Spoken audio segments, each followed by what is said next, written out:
Creepy Uncle Joe. There's no escaping him, and there's no escaping him in the foreseeable near future, as of course we are getting new information, leaked information, with witnesses talking about how there was a video shot that's going to be announcing his presidential campaign next week, in Spanish, of all languages, to say the least. And of course, BuzzFeed released an article headlined no other than Forgiven Joe Biden. It's not what you think. It's pretty much an article about how the Democrats can't really hold Joe Biden's feet to the fire too much, can't attack him too much. But in reality, when BuzzFeed wants to forget him, I kind of want to bring up a bigger point here with Jason Burmis, and that, of course, is Joe Biden's Ukraine problem. Because, Jason, I reported on this a couple years ago. When you look at Joe Biden, there's a lot of instances of corruption with Ukraine, which he, by the way, frequently visits. There's even a video of him just acting like a complete gangster, which you found, which we're going to be playing here in just a little bit. But just to set everything up for you here, Joe Biden, of course, has a son, Hunter Biden, who has no work experience with any gas company, with any regulation company. He has no experience doing any of that. But with Joe Biden making many trips to many government officials there in Ukraine, he somehow was put as the regulatory compliance head of Bashma, which is an oil company in Ukraine that the former Ukrainian energy minister used to run. Now, for 14 months, it came out that Hunter Biden was a part of a bank account that received $3.1 million, with, of course, many people raising questions. What was happening here? How is Hunter Biden a part of this big oil company in Ukraine when he has no experience with oil? How is Joe Biden connected to this? Well, Jason, this next video you're about to play will explain exactly what is happening here. And I am just stunned at the audacity, at the balls of just how corrupt Joe Biden admitted to being in this clip. Do you want to introduce it, Jason? Yeah, before we get there, we should also acknowledge that this wasn't a low-paying gig. He had no experience in energy. We're talking millions and millions of dollars being sent to him. And when the prosecutors in the Ukraine started to get hip to this, and they're saying, wait a minute, why the hell are we giving this guy money? What's going on? And they start investigating this company and its practices, well, don't worry, Uncle Joey B is going to pay the president a visit. Now, first of all, I do want to set this up. He's at the Council on Foreign Relations. So if anybody knows what the CFR is, it's a think tank of high-level politicians, businessmen that have really globalism in mind.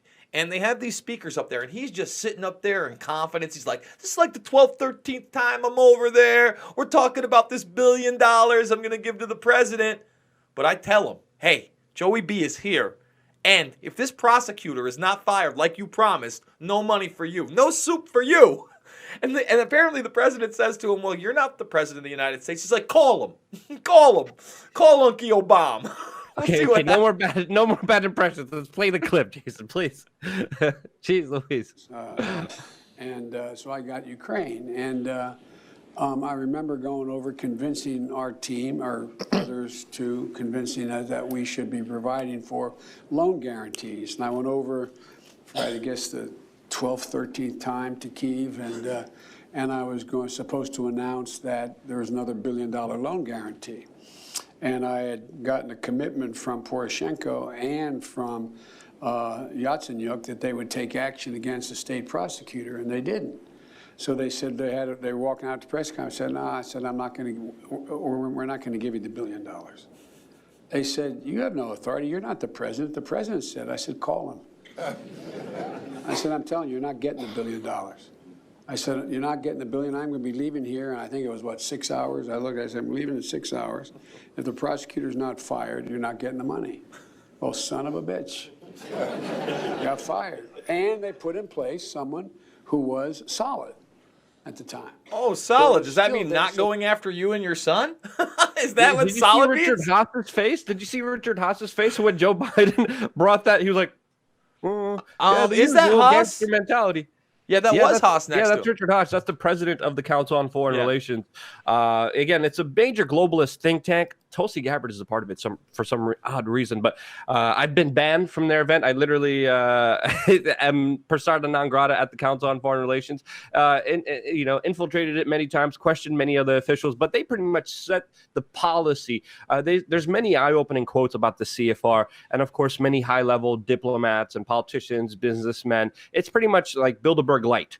It's like the Bud Light of policy making, to say the least. But this is huge here. Like, holy cow! Like, I mean, imagine, Jason. The bigger point here. We had all these investigations about Russian collusion, clear Ukrainian collusion. This loan ultimately totaled $1.8 billion. This, again, Ukraine has been extremely cash-strapped in economic disarray, especially after the coup d'etat, the revolution that happened, that was obviously pushed by people like John McCain in that country to, of course, get rid of Russian influence and push them towards more of a NATO European Union influence that happened in that country. And of course, there was already massive corruption in Ukraine, but now the corruption is just so clear, so in our face. I don't understand how these people think they could get away with it. I mean, so far, but honestly, so far Joe Biden already hasn't he? Yeah, I mean, he was going into the Ukraine the week of President Trump's inauguration.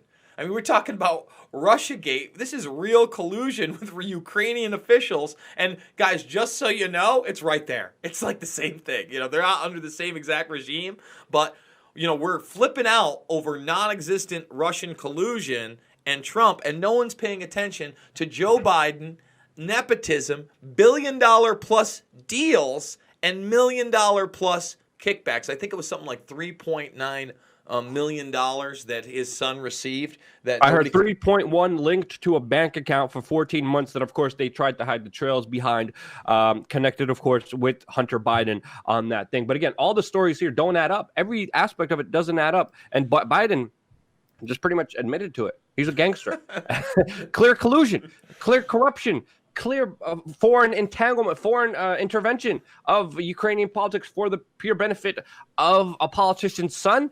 What else do you need? You have everything stamped, dated, documented for you. Here you go. Put him in jail for abusing his oath of office, for abusing his former high power as a politician in the United States. And now he wants to be president of the United States. Is this someone you want to be president of the United States? Someone who looks out for themselves and ultimately acts like a gangster and extorts anyone looking into any negative things about him? I mean, this is huge. And Ukraine, I mean, again, it wasn't just $1.8 billion, in aid money. Ukraine has to pretty much pay a lot of that money back.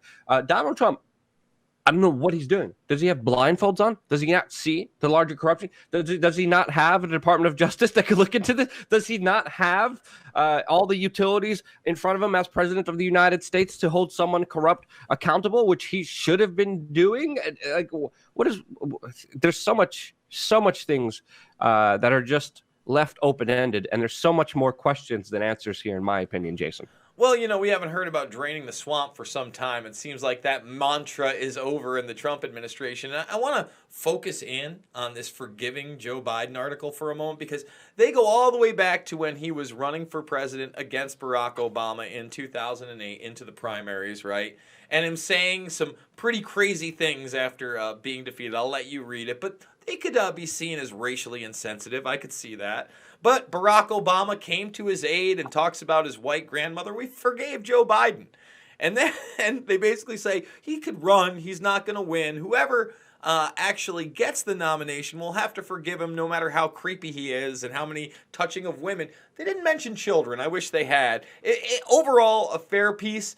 But at the same time, why aren't we talking about the real corruption scandals? We just talked about the Ukrainian.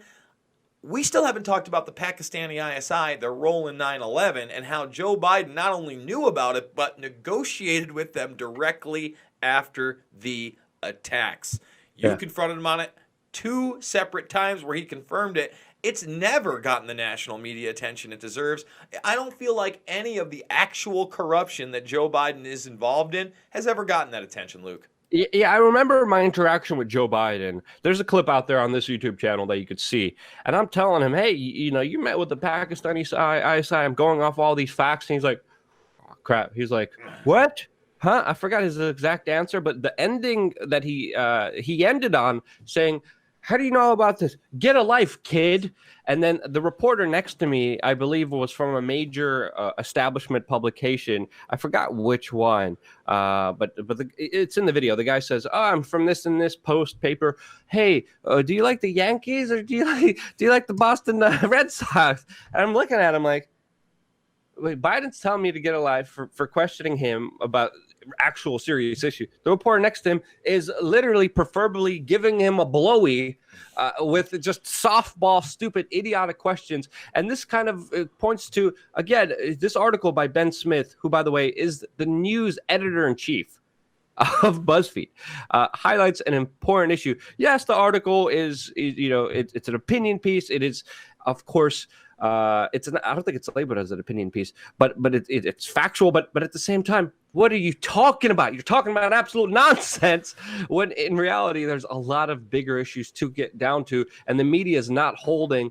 Biden's feet to the fire around this very thuggish gangster issue, which needs to be exposed, needs to be talked about. And if you agree with that, you guys need to share this video. Trust me, the algorithms, monetization, a lot of that is not there for us, especially on YouTube, especially with the way we're treated with Wikipedia, even attacking us for simply even just telling you the truth about Russian collusion. Meanwhile, we have the collusion right in front of us, and no one else wants to talk about it. I'm absolutely flabbergasted. Jason, anything else you want to say, and do you want to end it?